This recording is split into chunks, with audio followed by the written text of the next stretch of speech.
Hello everyone, welcome again to Manas mathematician. आज के इस वीडियो में क्लास +2 क्लास 12 सेकेंड ईयर की एक्सरसाइज 1.1 का क्वेश्चन नंबर 13 और 14 हम सॉल्व आउट करेंगे। So here is question number 13। Show that the relation are defined in the set of all polygons. आपके पास एक सेट है सभी पॉलीगन्स का। पॉलीगन्स मीन्स कोई भी क्लोज फिगर जिसमें मोर देन टू साइड्स होगी। अब कंडीशन गिवन है P1 P2 have same number of sides. दो पॉलीगन है, हो सकता है ये ट्रायंगल हो या रेक्टेंगल हो या और कुछ भी हो सकते हैं। मतलब ये दो पॉलीगन हमें गिवन है, दोनों में नंबर ऑफ साइड्स इक्वल है। ठीक है जी। Now you have to prove that the relation is an equivalence relation। आपको ये प्रूव करना है ये जो रिलेशन है ये एक इक्विवेलेंस रिलेशन होगा। एंड उसके बाद कुछ और ये कंडीशन दी है, तो सबसे पहले हम इसी पे चलते हैं। Whether the given relation is an equivalence relation. अब इक्विवेलेंस प्रूव करने के लिए सबसे पहले इसको रिफ्लेक्सिव प्रूव करना है।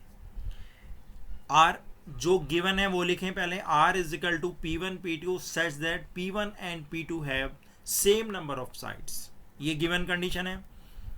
अब दोनों पॉलीगन में सपोज कर लेते हैं let the number of sides in P1 and P2 be n। कोई भी ले सकते हैं आप।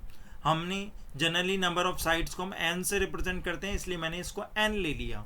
Late the number of sides in P1 and P2 be n। Then given relation is reflexive. अब हम कह रहे हैं कि ये रिलेशन रिफ्लेक्सिव है as number of sides in P1। जो हमारा पॉलीगन नंबर 1 है उसमें नंबर ऑफ साइड्स, और उसमें नंबर ऑफ साइड्स हमने लिए n। तो कोई भी पॉलीगन जिसमें 3 साइड्स हैं, मान लिया 4 साइड्स हैं या n साइड हैं, अपने आप के इक्वल होता है। यानी P1 is equal to P1। So you can easily say that the given relation is reflexive। यानी number of sides in P1 is equal to number of sides in P1। क्योंकि P2 को जब हम P1 से replace करेंगे तो हमें reflexive वाली कंडीशन जो डबलेट वाली होती है वो हमें मिलती है। ठीक है जी। नाउ सेकंड पार्ट है गिवन रिलेशन इज सिमेट्रिक। कैसे? If number of sides in P1 is equal to number of sides in P2। अगर P1 में जितनी साइड हैं उतनी साइड P2 में हैं, तो number of sides in P2 is also equal in number of sides in P1। यानी P1 और P2 में या P2 या P1 में दोनों में नंबर ऑफ साइड्स इक्वल होंगे। ये कॉम्युलेटिव प्रॉपर्टी को फॉलो करेगा AB और BA।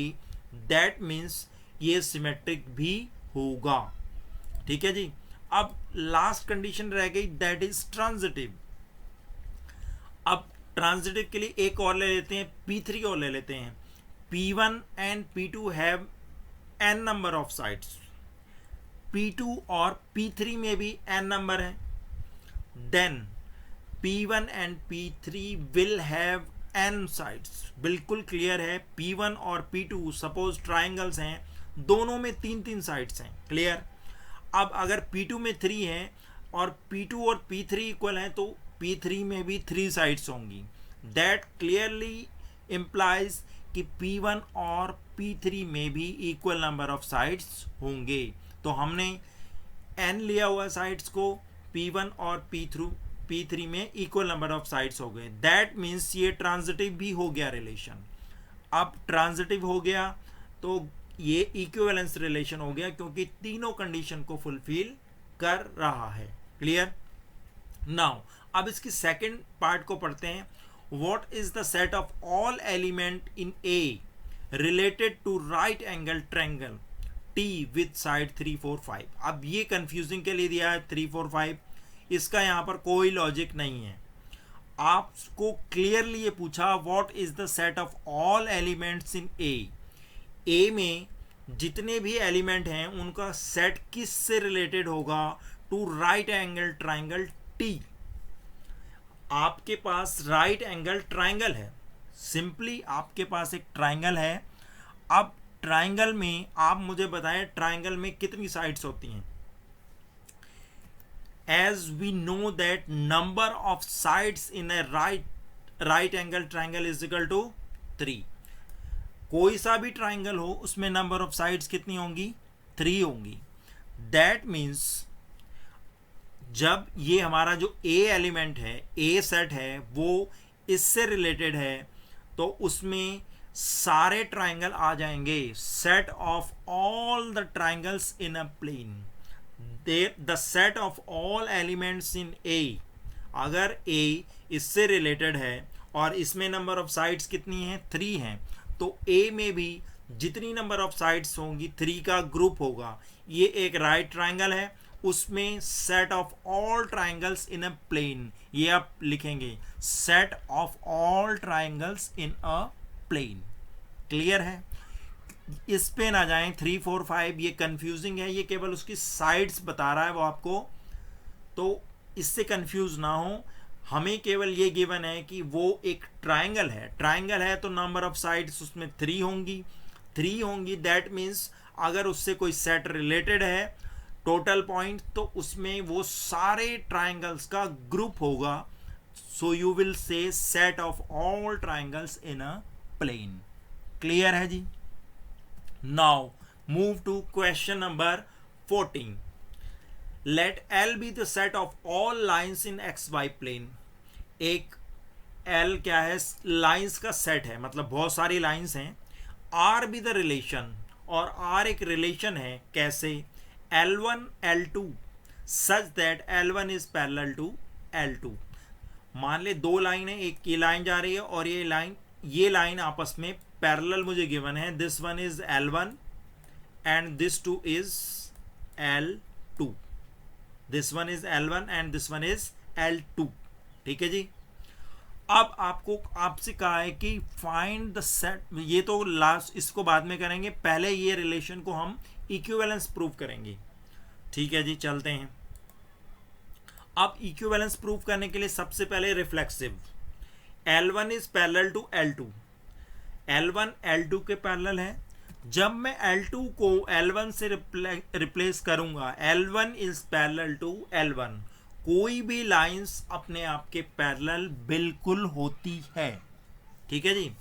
अगर कंडीशन यहां पर गिवन होती कि perpendicular, L1 is perpendicular to L2, तो ये कंडीशन ट्रू नहीं होती, तब ये रिलेशन रिफ्लेक्सिव नहीं होता, क्योंकि कोई भी लाइन अपने आप पे परपेंडिकुलर नहीं हो सकती, लेकिन कोई भी लाइन अपने आप के पैरेलल होती है। क्लियर है? तो ये रिलेशन हो गया reflexive. Now whether the relation is symmetric, L1 is parallel to L2, L1 L2 के पैरेलल है, तो आप कह सकते हैं कि L2 is also parallel to L1, क्योंकि 2 लाइनें ऐसे खींची हुई हैं, ये इसके पैरेलल है या ये इसके पैरेलल है, बोथ आर सेम थिंग। ठीक है जी। तो ये रिलेशन आपका सिमेट्रिक भी हो गया। Now move to third condition, transitive है या नहीं है। उसके लिए एक तीसरी लाइन और ड्रॉ कर लेते हैं। तीसरी लाइन यहां पर आप एक और कर सकते हैं, L1 parallel to L2, L2 parallel to L3, तो L1 और L3 भी पैरेलल होंगे, क्योंकि एंगल डिफरेंस तो कोई है ही नहीं, पैरेलल लाइंस हैं। ठीक है जी। अगर L1 L2 के पैरेलल है, L2 L3 के पैरेलल है, then L1 will surely be parallel to L3. Hence the relation is an equivalence relation. यहां तक बिल्कुल सिंपल है, क्वेश्चन में कुछ नहीं है। अब आगे थोड़ा सा इसका जो सेकंड पार्ट है वो थोड़ा सा इंटरेस्टिंग है। Find the set of all lines related to this y is equal to 2x plus 4। ये कहता है कि सारी लाइनों का सेट फाइंड आउट करो जो इससे रिलेटेड है।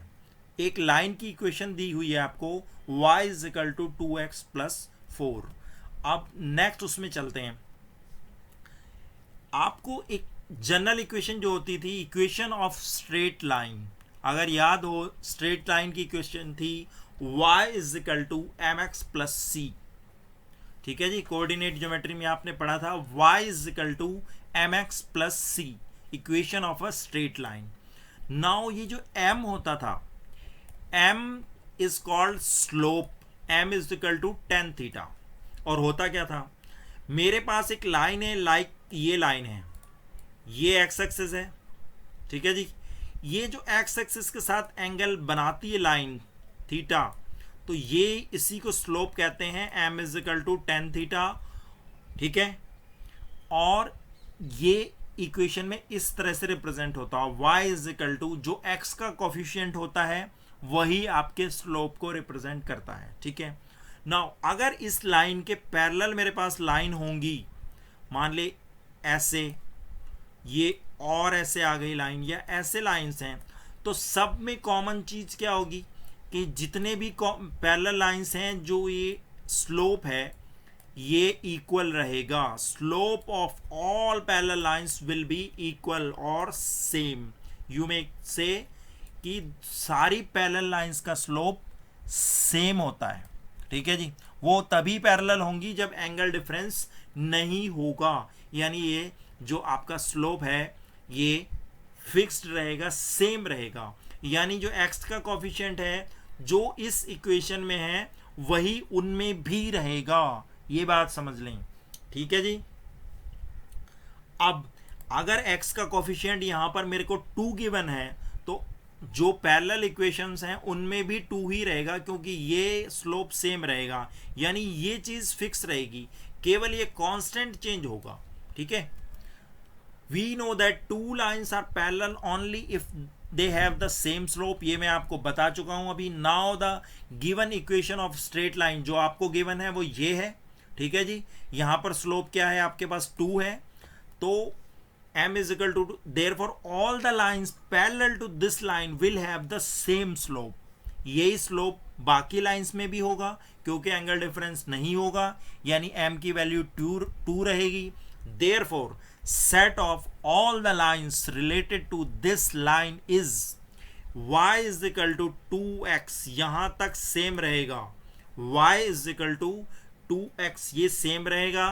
प्लस में कांस्टेंट की जगह आप कोई भी कांस्टेंट लिख सकते हैं, y is equal to 2x plus c, 2x plus k, 2x plus l, कुछ भी स्मॉल लेटर कोई भी लिख देंगे। ये जरूर लिखेंगे आगे where c is some constant, इसकी वैल्यू चेंज होती जाएगी, 1 2 3 4 5 6 -5 -4, ये कांस्टेंट की वैल्यू चेंज होती जाएगी, लेकिन ये दोनों वैल्यू सेम रहेंगी पैरेलल लाइंस के केस में। ये यहां पर थोड़ा सा ट्विस्ट था, इसलिए मैंने आपको ये एक्सप्लेन किया, ठीक है जी। Thank you very much for watching the video. Math series will be continued in upcoming videos. हमारे साथ जुड़े रहें इस चैनल पर।